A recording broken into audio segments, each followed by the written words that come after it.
After seeing her daughter celebrate her downfall with party emojis, 70-year-old Evelyn sells her $680,000 home in 9 days. She turns a cruel betrayal into a massive scholarship fund, leaving her greedy heirs with absolutely nothing.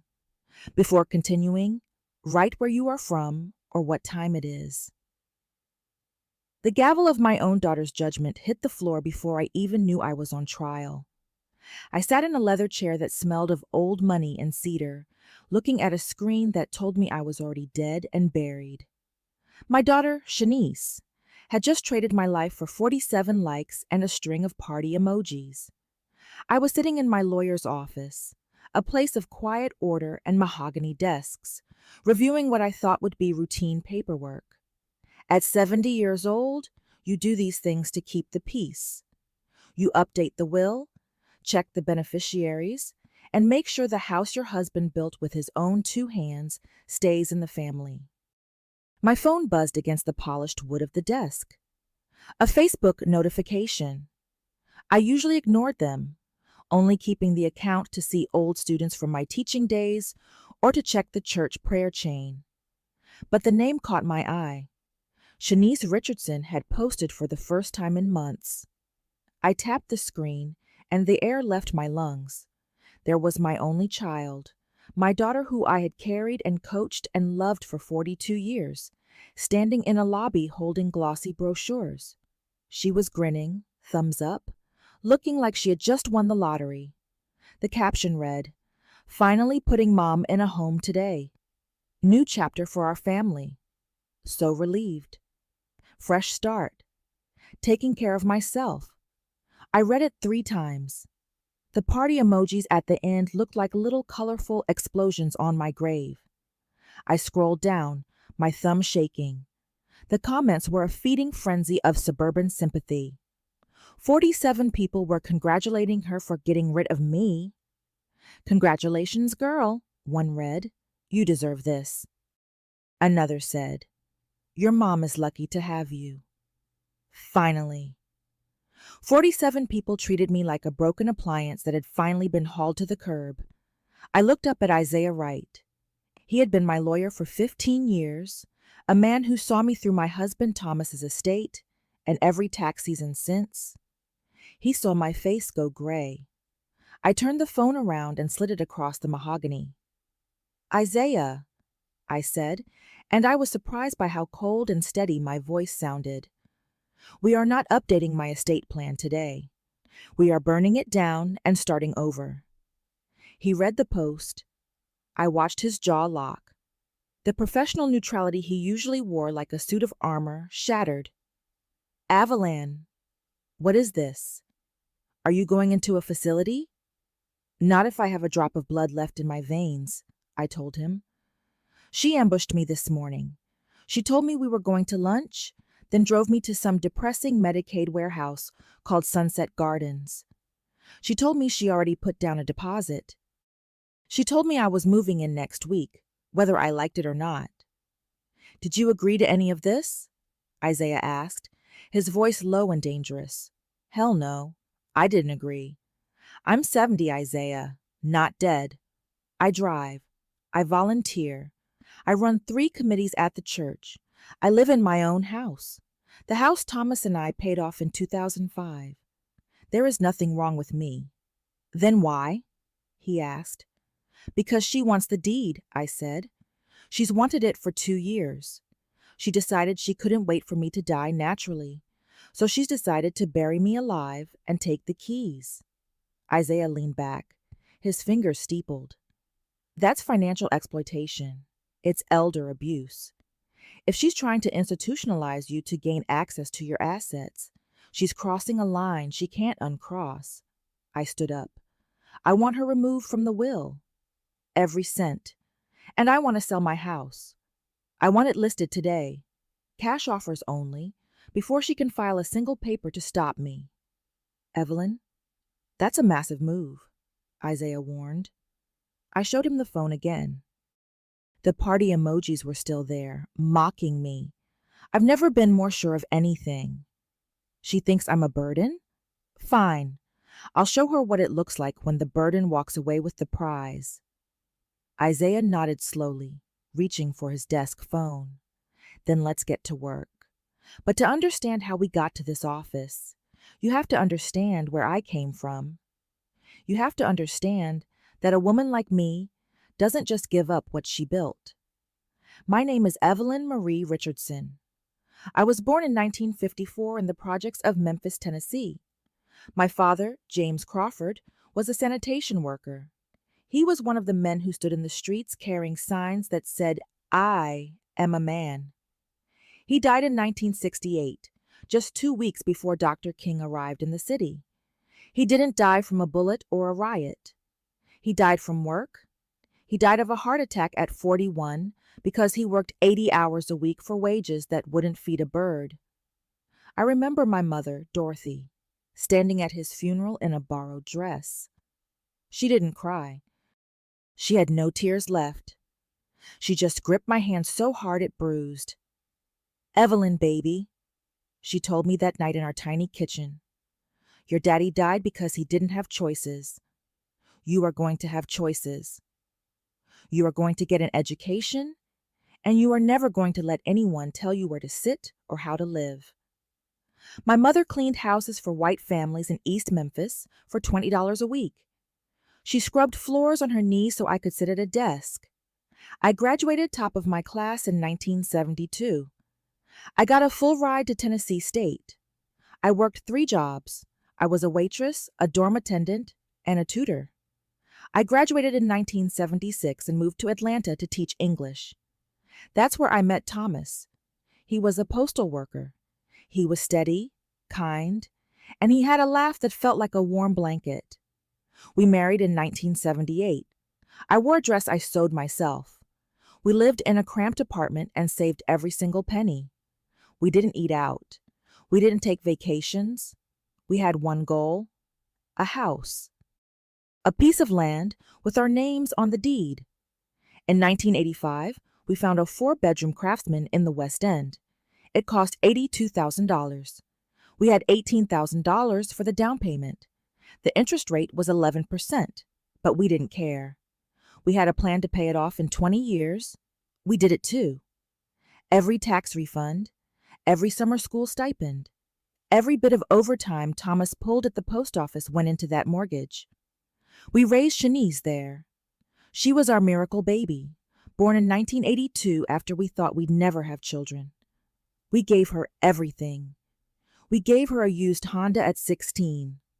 We paid her full tuition at Spelman so she wouldn't start life in debt. We wanted her to have the choices I had to fight for. But maybe we protected her too much. Maybe by giving her a life without struggle, we raised a woman who didn't understand the value of a dollar or the weight of a legacy. Shanice married Brandon 5 years ago. He works in tech sales. Between them, they make $163,000 a year. They should be wealthy. But they rent a townhouse for $12,400 a month and drive leased luxury cars that cost them $100 to $200 a month combined. They take vacations they can't afford and post the photos on Instagram while their credit card debt piles up like snow. For 3 years, Shanice has been circling me. "Mom, this house is too big for you," she'd say. "Mom, what if you fall? You should sell and get a condo." She wasn't worried about my health. She was worried about her bank account. She saw my house, now worth $680,000 because of gentrification, as her personal life raft. I looked at Isaiah. He was already on the phone with a real estate attorney. My heart was pounding against my ribs like a trapped bird. I reached into my purse and pulled out my keys. The brass was cold. Isaiah hung up. "A photographer will be at your house at 5 Bauk. The listing goes live at 8 Bauk." "Good," I said. I pulled up Facebook one last time. I hit the comment box on her post. "Interesting post, sweetheart," I typed. "I'm at my lawyer's office right now. Call me." I hit post and waited for the world to explode. The phone didn't just ring, it shrieked. It was 3:15 p.m., exactly 15 minutes after I left my comment on Shanice's public betrayal. I sat in Isaiah's lobby, watching the little spinning wheel on my phone screen as the likes on my comment began to climb. Mom! Shanice's voice was a jagged blade. What are you doing? Why would you post that on my wall? I stood up and walked to the window, looking down at the Atlanta traffic. What am I doing? I'm acknowledging your celebration, Shanice. You seemed so happy about my decline that I thought I'd join the conversation. It's not a celebration, it's a relief, she yelled. Do you know how much stress I've been under? Worrying if you're eating, if you're taking your pills. I'm doing this for you. I looked at the mahogany desk where my new will sat, waiting for a final signature. You're doing this for a 4-bedroom craftsman and a $680,000 payday, I said. Don't lie to me. I know you called Dr. Patel. I know you called Adult Protective Services. I know you've been building a medical file on me like I'm a criminal. There was a silence on the other end, a heavy, guilty silence. Mom, you're being paranoid, she said, her voice dropping into that fake, soothing tone she used when she wanted something. This is exactly what I mean. You're getting confused. Sunset Gardens is a top-tier facility. I spent 30 years teaching high school English, Shanice. I know a lie when I hear one. Sunset Gardens is a Medicaid warehouse where people go to wait for the end. It smells like bleach and despair. I am not moving in, not next week, not ever. I already paid the $1,500 deposit. It's non-refundable. Then I suggest you move in yourself, I said. You're the one who seems to need a life change. I hung up. My hands were shaking, but not from fear. It was adrenaline. It was the same fire I felt when I was 22, standing in front of a classroom of 30 rowdy teenagers, telling them they were going to learn Shakespeare, whether they liked it or not. Isaiah walked out of his office, holding a stack of papers. The real estate attorney is ready. The photographer is on his way. But Evelyn, we need to talk about the money. If you sell this house, where does the cash go? If it sits in a standard savings account, Shanice could still try to freeze it if she files for guardianship. I looked at the names of the scholarship recipients from the church bulletin in my purse. My father died without choices.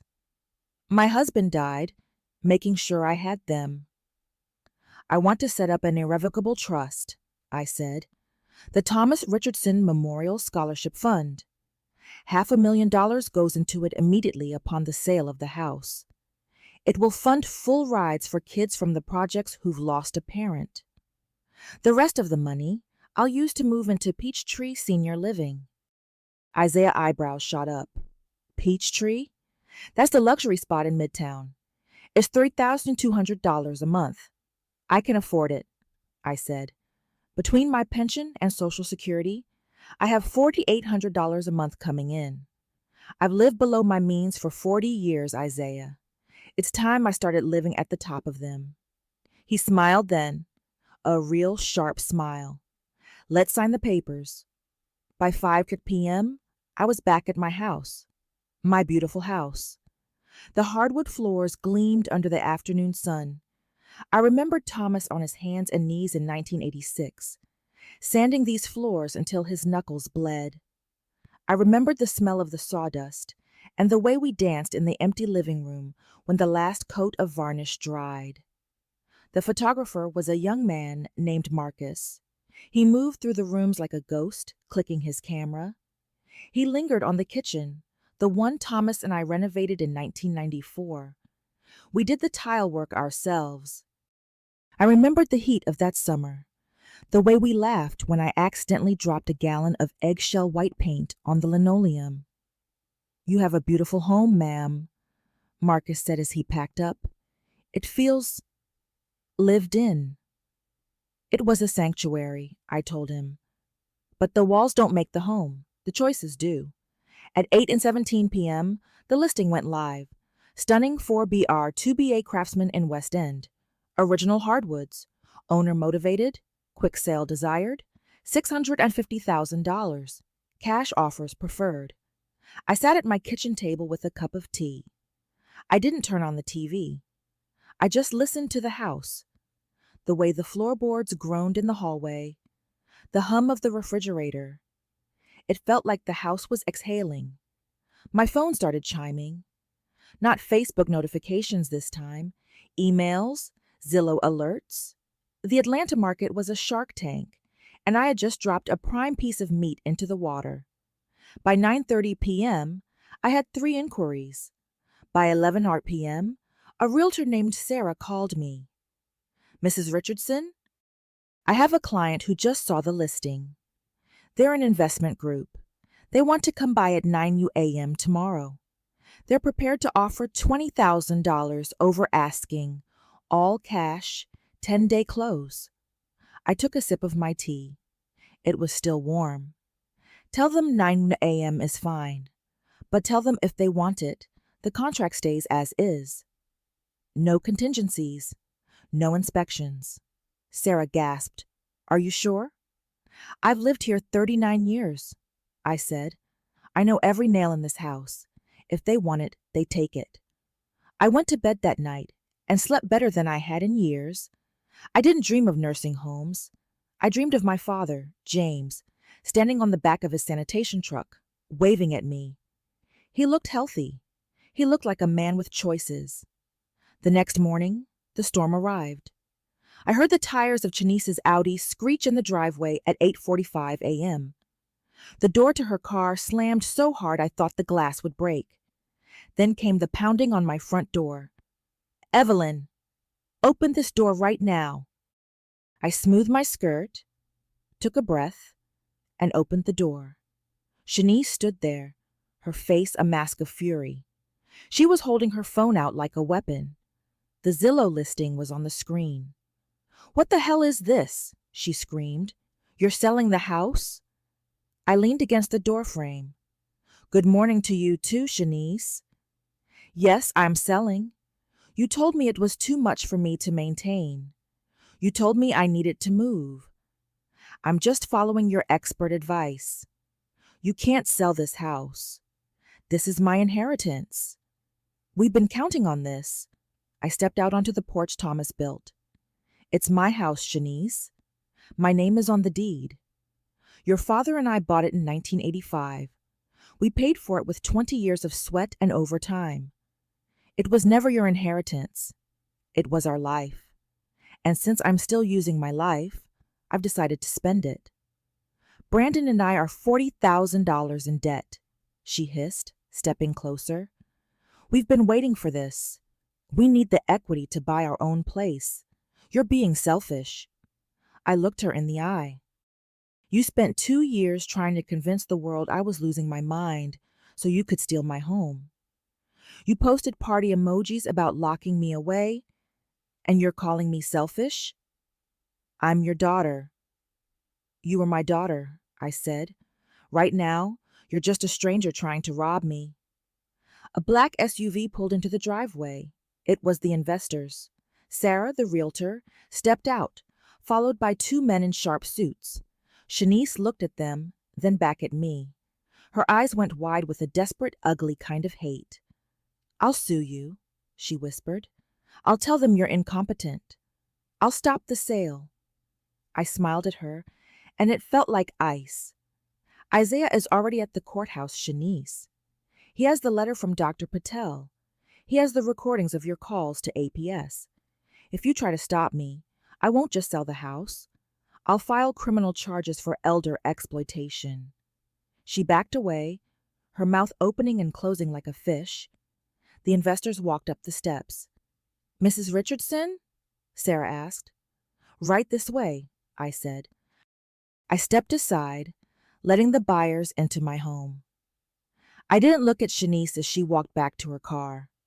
I didn't have to. I could hear the sound of her future crumbling in the gravel. The closing moved like a runaway train. By the 3rd day, the house was under contract. The investment firm didn't even blink at the $670,000 price tag. In the West End, A well-maintained craftsman was worth more than gold.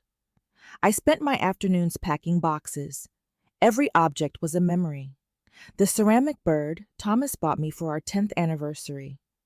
The set of encyclopedias I used to help Shanice with her homework. I didn't give her the encyclopedias. I donated them to the library. Shanice didn't go away quietly. She took to Facebook again, but the tide had turned. She posted a long, rambling message about how I was being manipulated by predatory lawyers and how she was heartbroken that her mother was making such erratic decisions. I didn't reply. I let the neighbors do it for me. Mrs. Gable from 3 doors down, a woman who had seen me on my porch every morning for 30 years, commented, "Shanice, we saw the house listing. We also saw your post about the nursing home. Evelyn is sharper than all of us put together. Maybe you should focus on your own bills." The social fallout was a slow-motion car crash. Church members who had been worried about me suddenly started calling with apologies.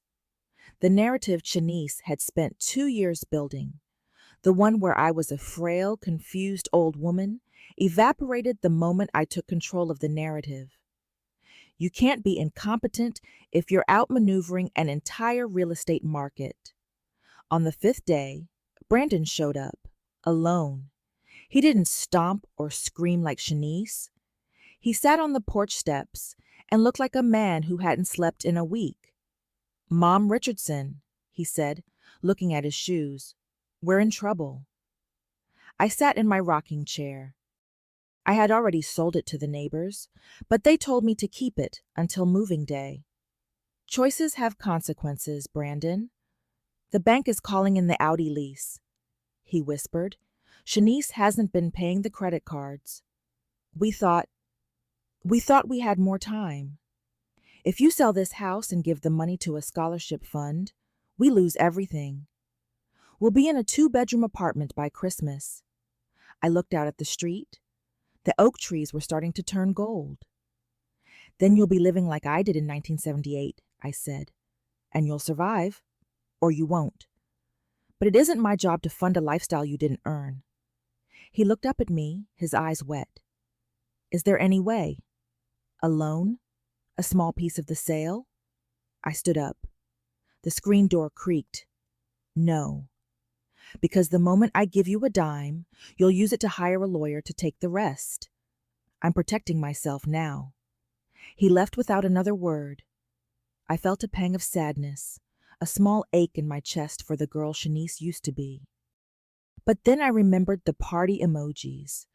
I remembered the smell of Sunset Gardens.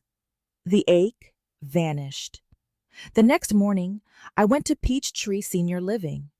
It was a high-rise in Midtown with floor-to-ceiling windows. The lobby looked like a 5-star hotel. There was a concierge, a fitness center, and a dining room with white tablecloths. The director, a woman named Elena, showed me a 2-bedroom on the 14th floor. It had a balcony that looked out over the city. I could see the gold dome of the Capitol and the green canopy of the trees. "It's beautiful," I said. "We have a vibrant community here, Mrs. Richardson," Elena said.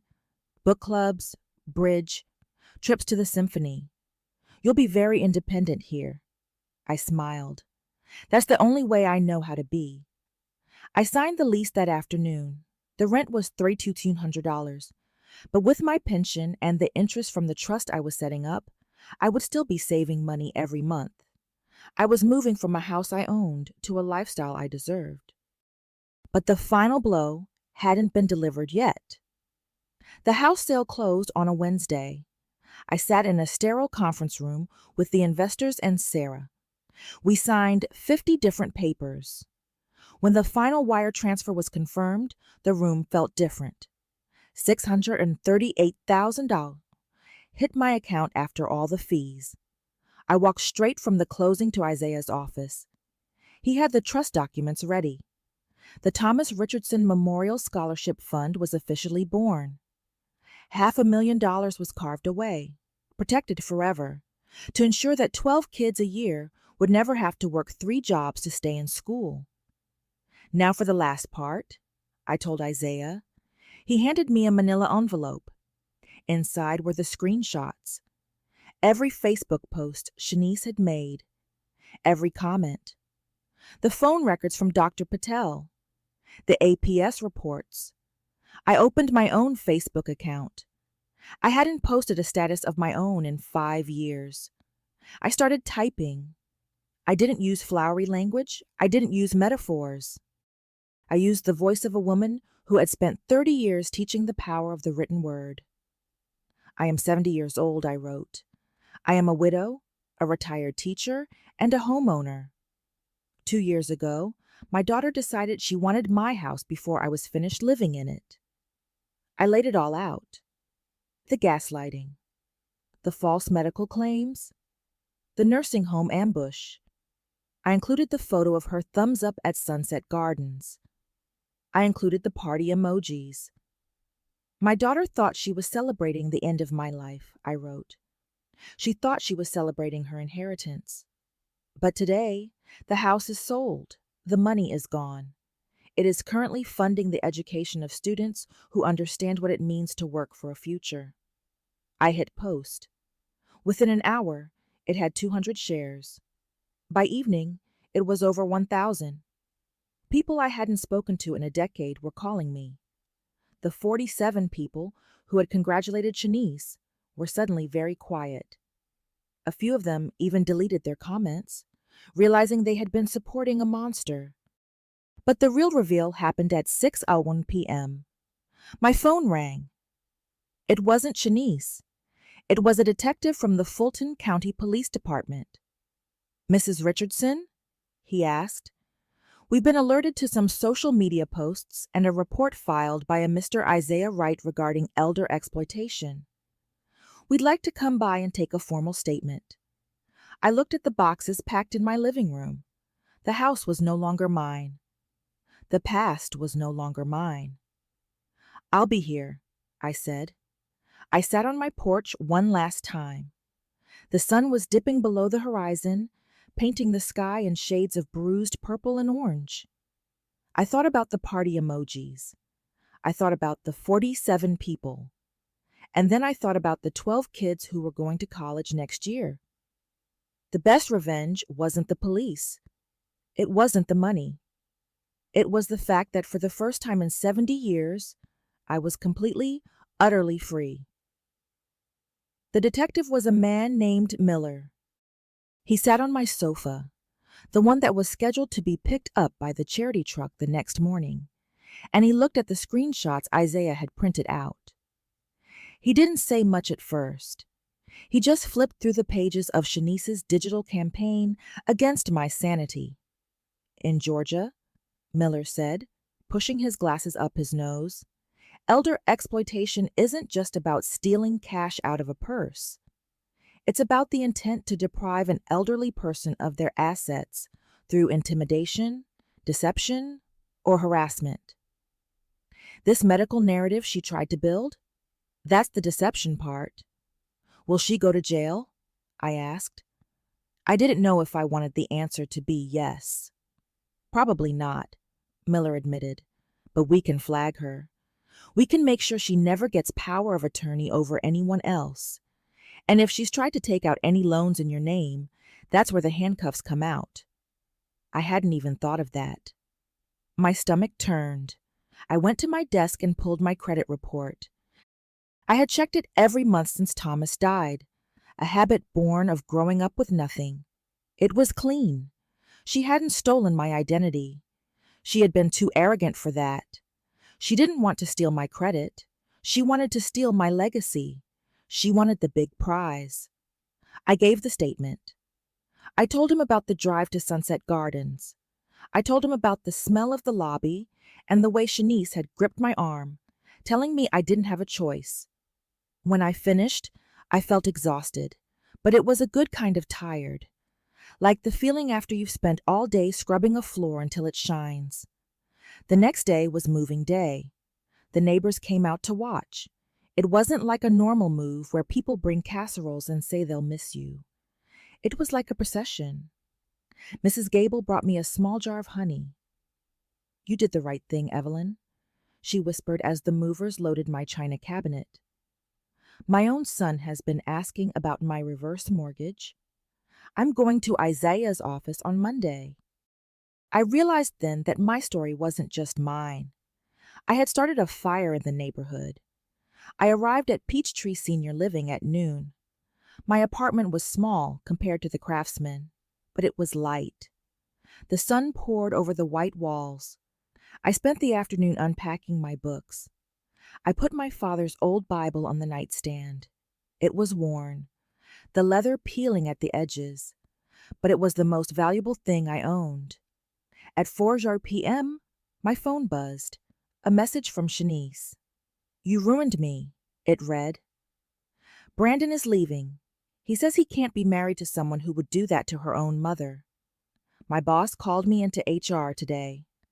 Someone sent them your Facebook post. They're evaluating my position because I work in healthcare, and the post makes me look like a predator. I hope you're happy in your high-rise tomb." I felt a flash of pity. It was brief, like a spark that hits wet wood and goes out.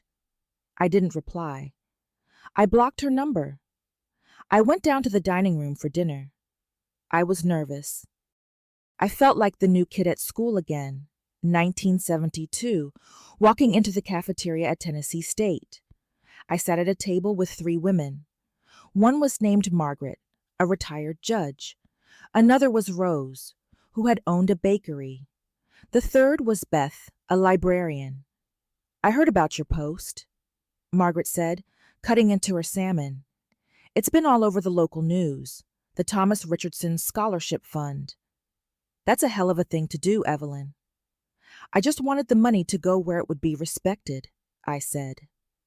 Rose reached over and patted my hand. "Most people our age are afraid of their children.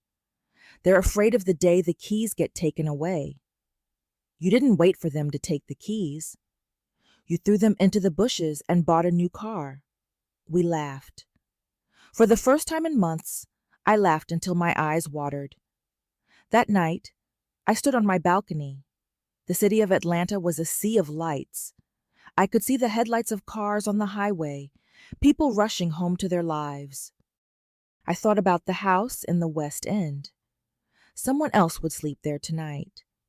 Someone else would walk on those hardwood floors. But the house was just wood and nails. The scholarship fund? That was something that would outlive me. I picked up a pen and a notebook. I started writing letters. Not to Shanice. I wrote letters to the first 12 recipients of the scholarship. I told them about my father, James. I told them about the sanitation strike. I told them that an education isn't just a degree, it's a shield. I was halfway through the 3rd letter when I heard a soft knock on my door. It was Elena, the director. She looked concerned. "Mrs. Richardson? There's a woman in the lobby, a Shanice Richardson. She's demanding to see you. She says she's your legal guardian." I looked at the clock. It was 9 p.m. I reached into my drawer and pulled out the legal folder Isaiah had given me. The one with the court-stamped document declaring me fully competent and the restraining order we had filed that morning as a precaution. "Call the police, Elena," I said, my voice as steady as the horizon, "and tell her she has 5 minutes to leave before she's arrested." The lobby of Peachtree Senior Living was a cathedral of glass and soft jazz, but as I stepped off the elevator, the atmosphere felt like a storm cell. Shanice was standing by the concierge desk, her hair disheveled, her eyes bloodshot. She didn't look like the polished corporate HR manager anymore. She looked like a woman who had lost her grip on the world and was trying to pull everyone down with her. "I'm her daughter," she was shouting at the security guard. "I have the right to see her. She's being held here against her will. She's confused." The security guard, a large man named Arthur, stood like a stone wall between her and the elevators. "Ma'am, you need to lower your voice." I walked toward them, my heels clicking on the marble. "Arthur, it's all right. I'll handle this." Shanice saw me and her face twisted. There you are. Mom, look at me. You have to stop this. The police came to my house. Brandon is staying at a hotel. My life is falling apart because of your little temper tantrum. A temper tantrum? I said, stopping 10 feet away from her. I sold my house, secured my future, and funded the education of a dozen children. That's not a tantrum, Shanice. That's a legacy. You're sick, she yelled. Only a sick person would give away their child's future to strangers.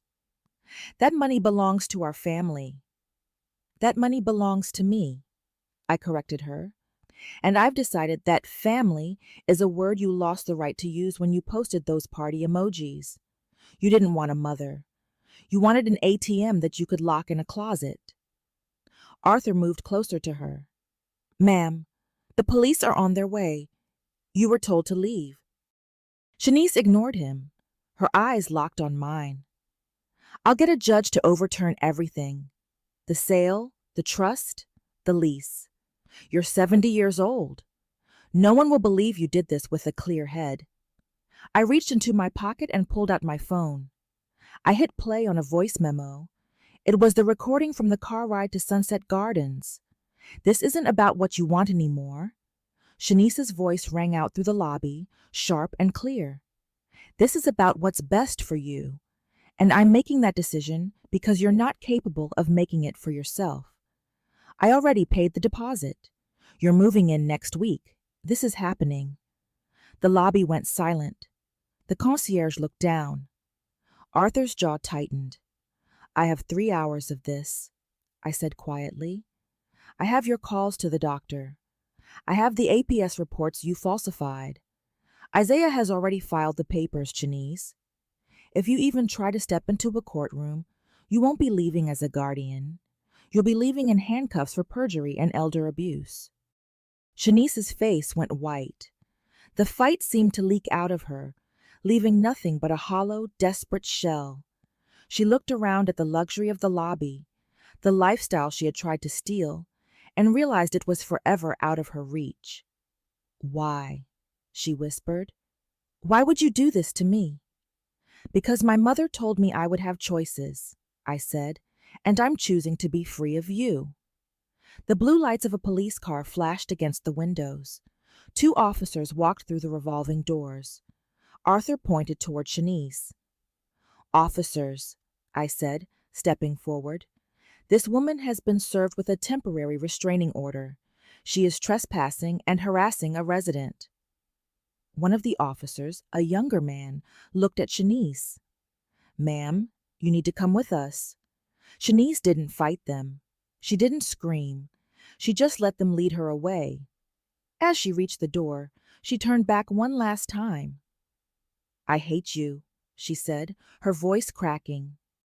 I looked at her, and for the first time in my life, I didn't feel the need to fix her. I didn't feel the need to apologize for her or make her life easier. I know, I said, but I love myself more. The doors closed. The lobby was quiet again. The jazz music hummed in the background. Arthur looked at me with a mixture of respect and concern. You okay, Mrs. Richardson? I'm fine, Arthur, I said. In fact, I think I'm going to go upstairs and finish those letters. I went back to my apartment. I sat on the balcony and watched the police car drive away, its lights fading into the city traffic. I picked up my pen. Dear Marcus, I wrote to the first scholarship recipient. You don't know me, but I know what it's like to feel like the world is closing in. I want you to know that you have a choice. I finished the letters by midnight. I felt a sense of peace that I hadn't known since Thomas was alive. It was the peace of a job well done. It was the peace of a woman who had defended her home and won. The next morning, the local news ran the story. West End woman sells home to fund scholarships after family betrayal. They used a photo of me standing on my new balcony. I looked strong. I looked like a woman who knew exactly what she was doing. Within 24 hours, the scholarship fund received another $10,000 in donations from strangers who had read the story. It seemed my revenge was growing into something even bigger. I spent the rest of the week settling in. I joined the book club. I started a bridge game with Margaret and Rose. I even started a small garden on my balcony, planting the same kind of roses I had in the West End. But the story didn't end there. 2 months later, I received a letter in the mail. It was a plain white envelope, no return address. Inside was a single sheet of paper. It was from Brandon. "Mom Richardson," he wrote. "I'm living in a studio apartment now. Shanice and I are divorced. She lost her job after the police report hit the background check system. I'm working 2 jobs to pay off the debt she hid from me. You were right about everything. I'm sorry I didn't see it sooner. I'm volunteering at a youth center now. I wanted you to know that I'm trying to make better choices." I folded the letter and put it in my father's Bible. I didn't write back. I didn't have to. The lesson had been learned. Now, I sit on my balcony every evening. I watch the sun set over Atlanta. I think about my father, James, who died without choices. I think about my mother, Dorothy, who scrubbed floors so I could have them. And I think about Thomas, who built a house that turned into a future for 12 children. My daughter posted party emojis about putting me in a home. She thought she was celebrating the end of my story, but she was wrong. It was just the beginning of the best chapter yet. And as I look at the city lights, I realize that sometimes the only way to save a legacy is to give it away to people who will actually cherish it.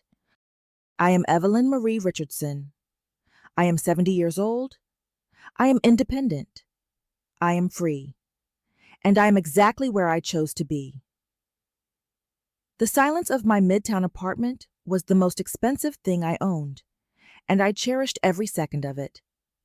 I stood in my kitchen, pouring a glass of water, watching the city lights flicker like distant diamonds. My transition to Peachtree Senior Living was complete, but the ripples of my choice were still turning into waves in the world outside. My phone chirped on the quartz counter. It was a text from Isaiah. The first batch of applications for the Thomas Richardson Memorial Scholarship Fund had arrived.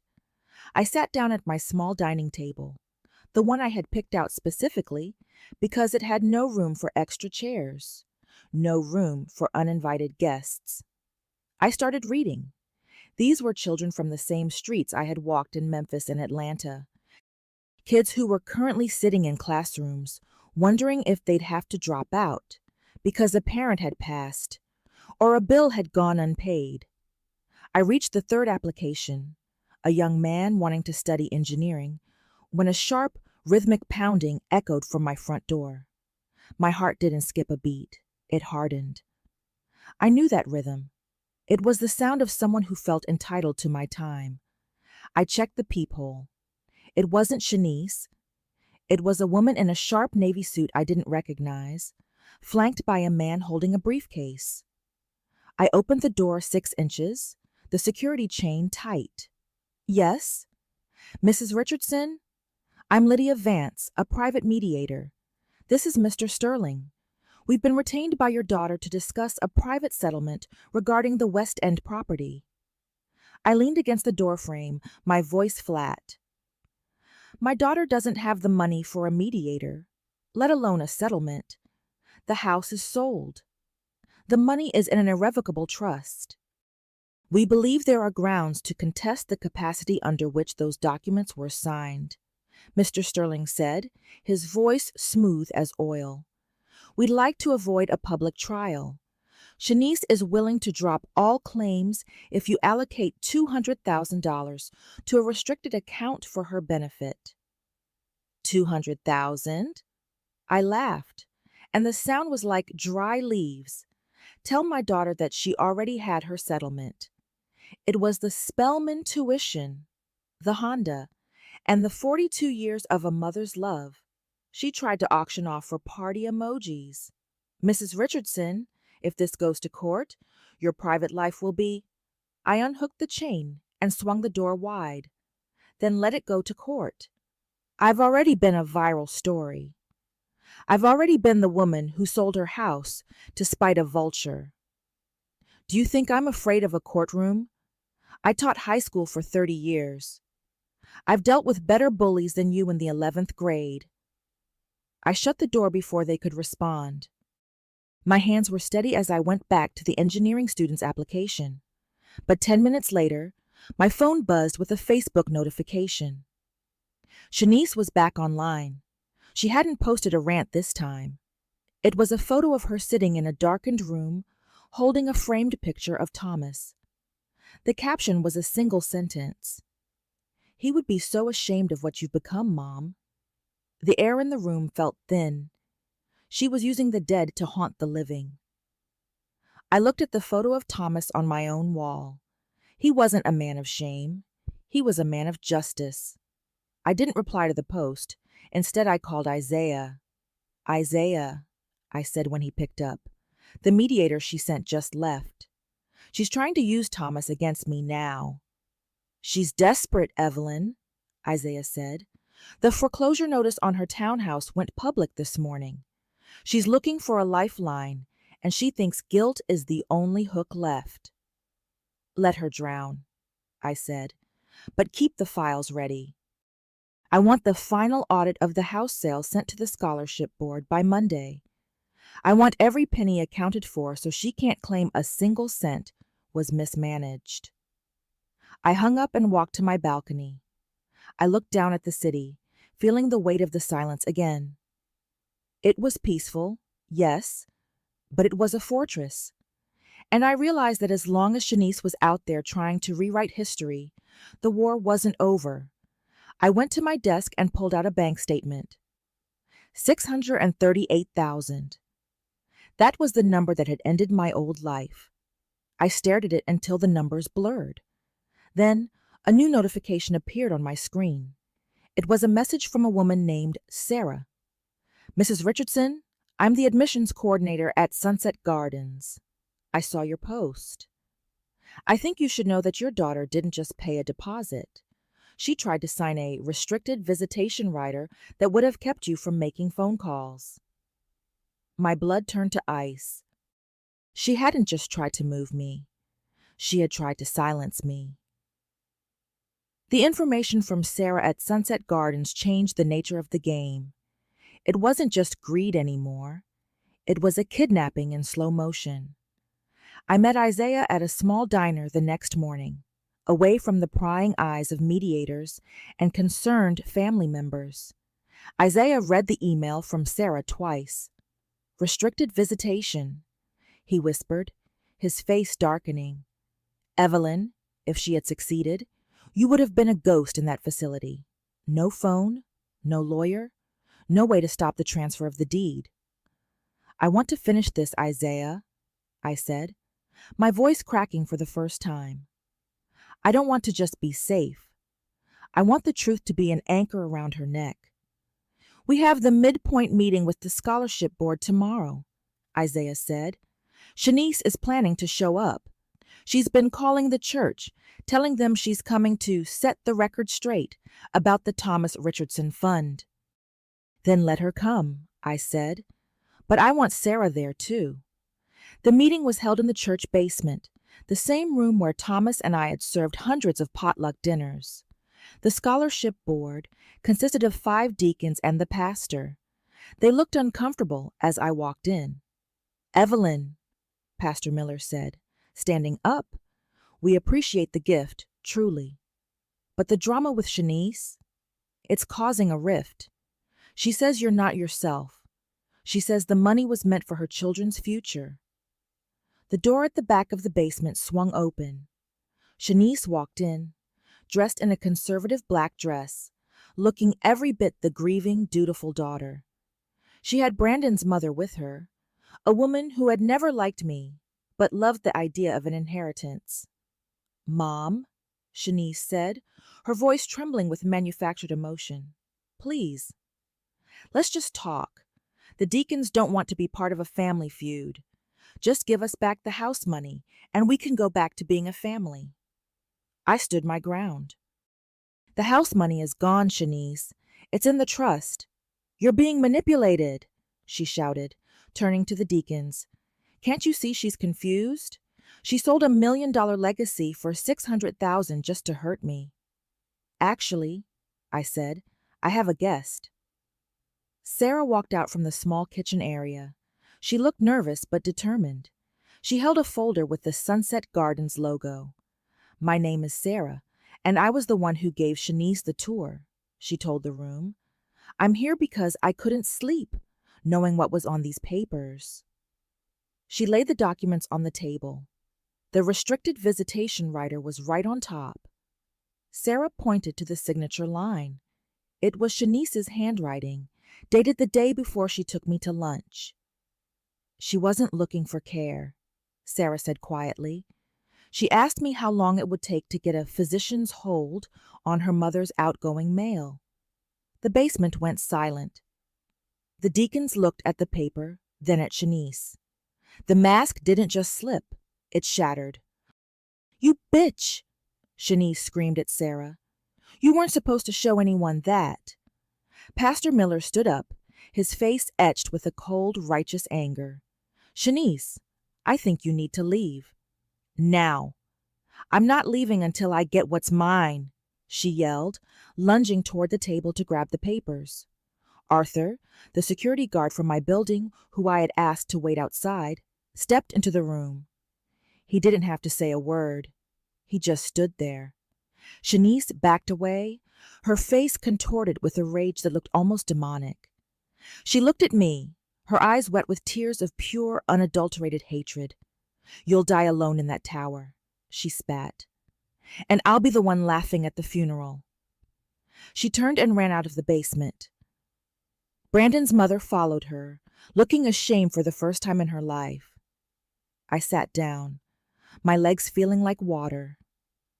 Pastor Miller put a hand on my shoulder. Evelyn, I'm so sorry we doubted you, he said. The scholarship fund stays. Every penny. I thanked them and walked out into the cool evening air. I had won the battle in the church, but I knew Shanice was a cornered animal now. And cornered animals don't go away. They bite. I drove back to Midtown, my eyes scanning the mirrors. I felt like I was being followed. When I reached my floor, I saw something pinned to my door. It was a legal notice, an emergency petition for temporary guardianship, filed in a neighboring county to bypass Isaiah's local influence. The hearing was in 48 hours. The 48 hours leading up to the hearing were a blur of adrenaline and legal briefs. Isaiah lived in his office, drinking cold coffee and filing counter motions like he was in a war room. They're trying to use a good faith loophole, Isaiah explained, his eyes red-rimmed. By filing in DeKalb instead of Fulton, they're hoping for a judge who hasn't seen the news. They've got a doctor I've never heard of to sign an affidavit based on second-hand observations of your decline. I sat across from him, my father's Bible in my lap. I wasn't scared anymore. I was tired of being the prey. I want to testify, I said. Evelyn, that's risky. They'll try to bait you. They'll try to make you look angry, erratic. I am angry, I said, but I am not erratic. I'm a teacher, Isaiah. I know how to command a room. The courtroom was small and smelled of floor wax. Shanice sat at the petitioner's table with a lawyer who looked like he'd rather be anywhere else. When I walked in, she wouldn't look at me. She just stared at the mahogany railing. The judge, a woman named Holloway, looked through the file with a bored expression until she reached the Sunset Gardens rider. She paused, her eyebrows knitting together. Counsel, Judge Holloway said, looking at Shanice's lawyer. This document suggests a level of control that goes far beyond concerned care. Why was this signed before any medical assessment was conducted? My daughter's lawyer stammered. It was a proactive measure, Your Honor, to protect the estate from scammers. I stood up before Isaiah could pull me back. Your Honor, may I speak? Judge Holloway nodded. Proceed, Mrs. Richardson. I walked to the witness stand. I didn't look at the judge. I looked at Shanice. My father was James Crawford, I began, my voice echoing in the quiet room. He was a man who worked himself to death because he had no choices. My husband was Thomas Richardson, who worked 30 years at the post office to make sure I had a home.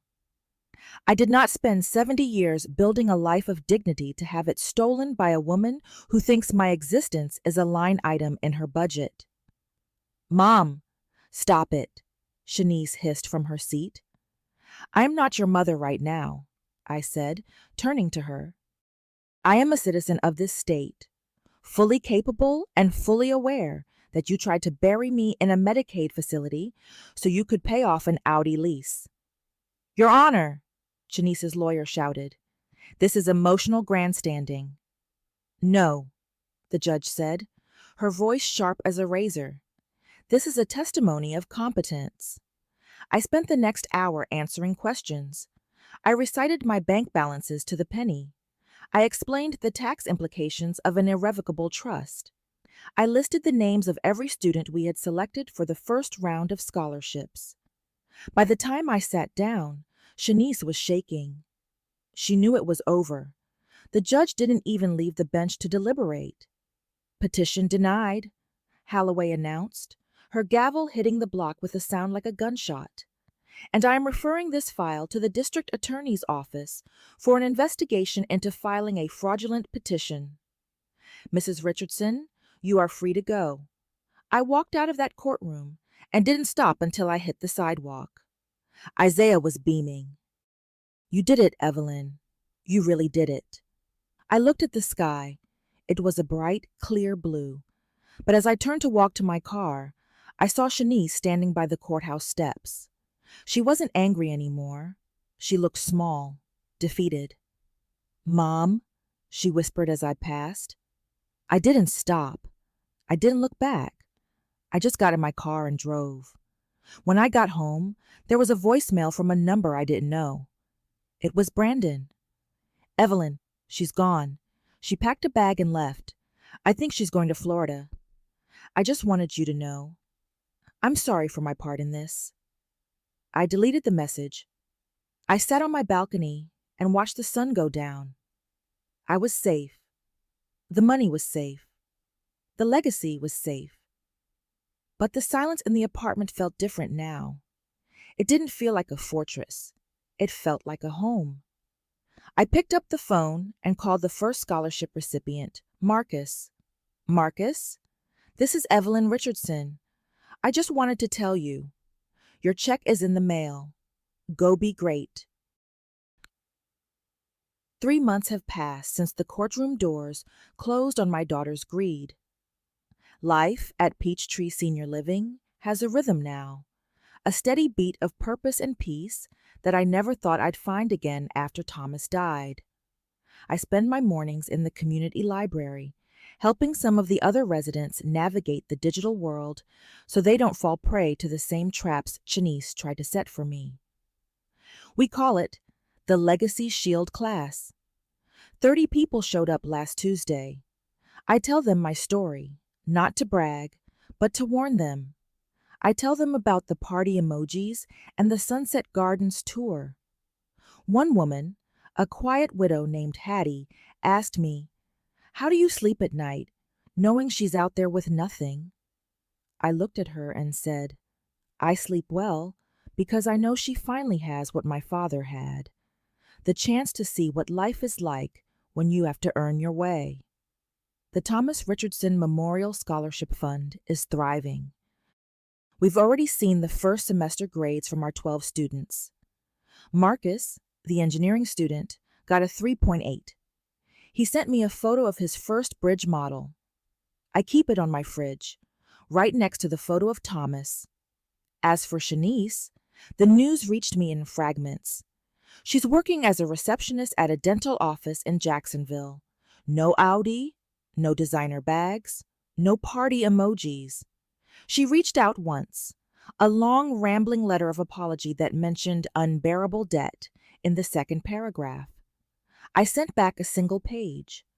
I told her I forgave her because holding on to the anger was like drinking poison and waiting for her to die. But I also told her that forgiveness is not a bank loan. I am not bailing her out. She has 42 years of health and 2 hands. She can build her own life now. Yesterday, I went back to the West End. I didn't go to my old house. I just drove past. There was a young couple on the porch, the one Thomas rebuilt. They were painting the front door a bright, hopeful red. They had a toddler running through the grass where I used to plant my roses. I thought I would feel a sting of loss. Instead, I felt a strange sense of completion.